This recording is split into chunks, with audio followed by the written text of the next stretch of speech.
Wow, it's really heating up out there today. In fact, I was totally burning up while I was walking the dogs.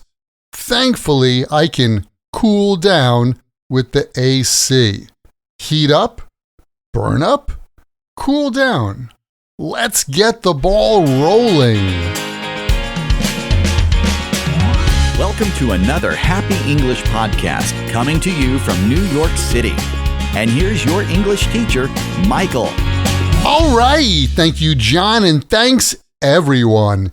It's Michael here from Happy English, and I help people speak English better.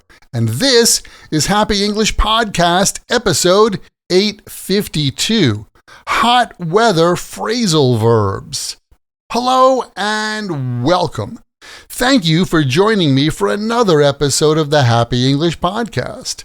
I'm your English teacher, Michael, and I want to thank you for joining me today. So, quick question.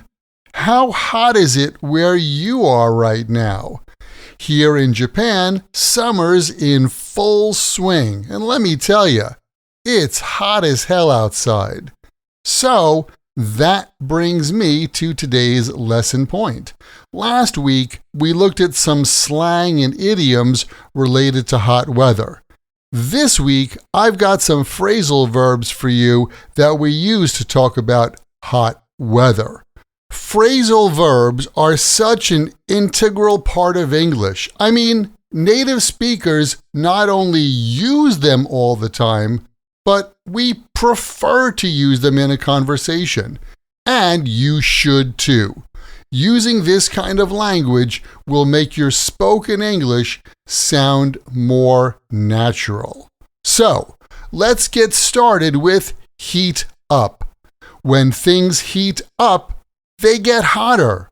Their temperature goes up. So like the weather can heat up, a room can heat up, and the inside of your car can heat up. This morning, it started to heat up around 7 a.m. And recently, I've noticed that my phone really heats up when I charge it, especially if I try charging it on the go with an external battery.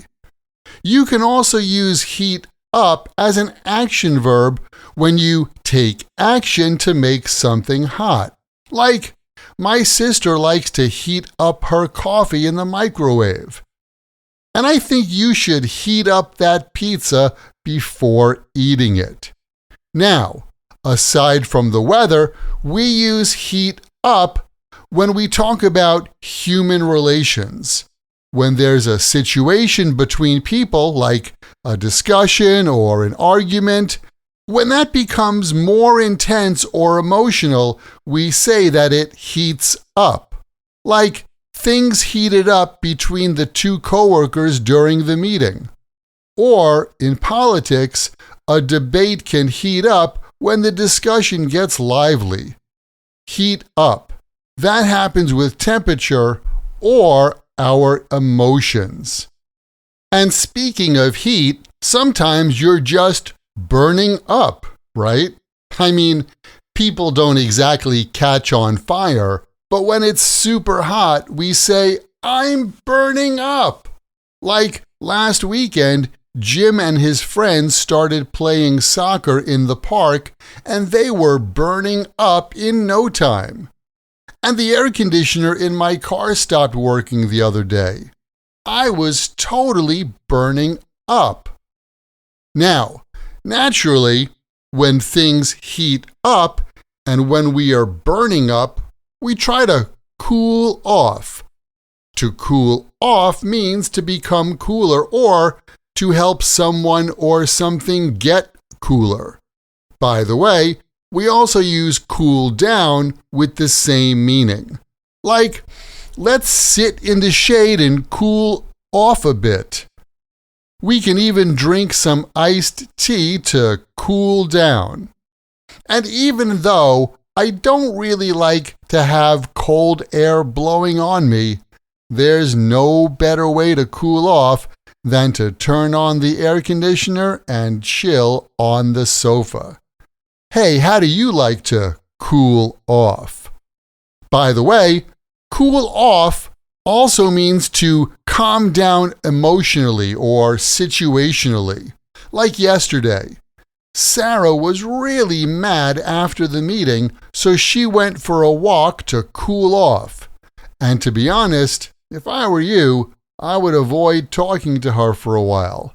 At least wait until you are sure that she's cooled off. Me too. I usually need to cool off before I can talk about what upset me. Okay, next up, here's one I use a lot in the summer. Dry out.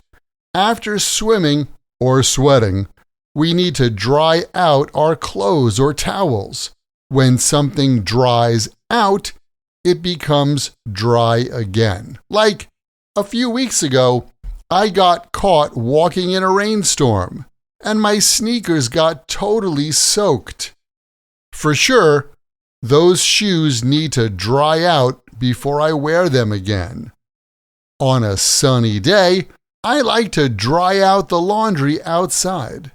Hey, I'm just wondering, in your country, do people dry out their laundry outside?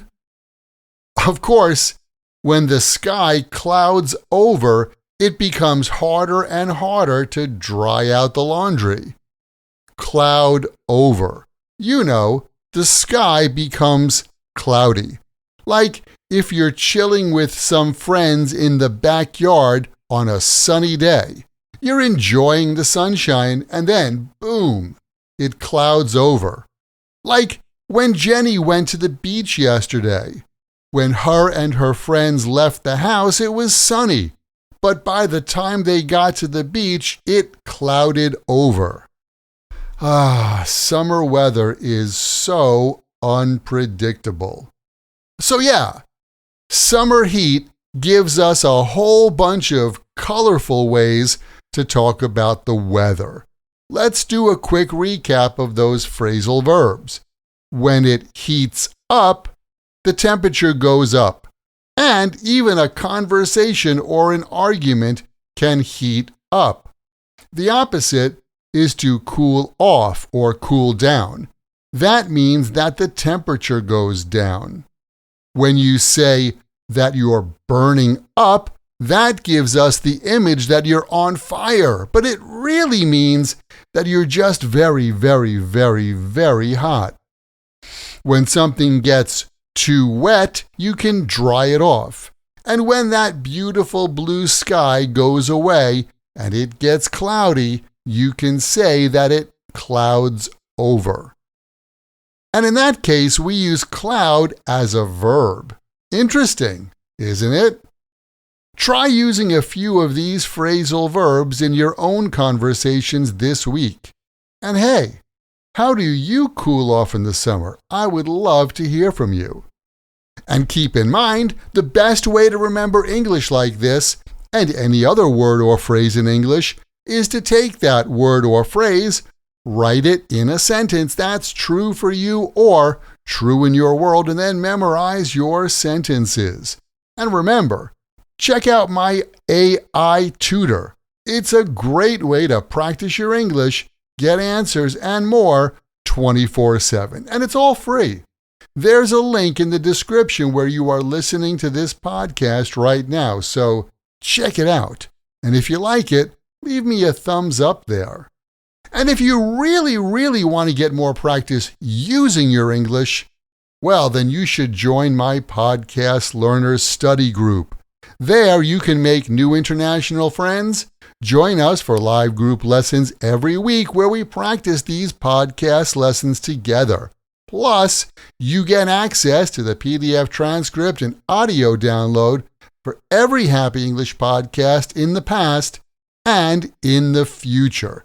And on top of that, each episode has exercises where you can practice this English point with speaking and writing checked by me. To learn more, just visit myhappyenglish.com and choose podcast lesson 852.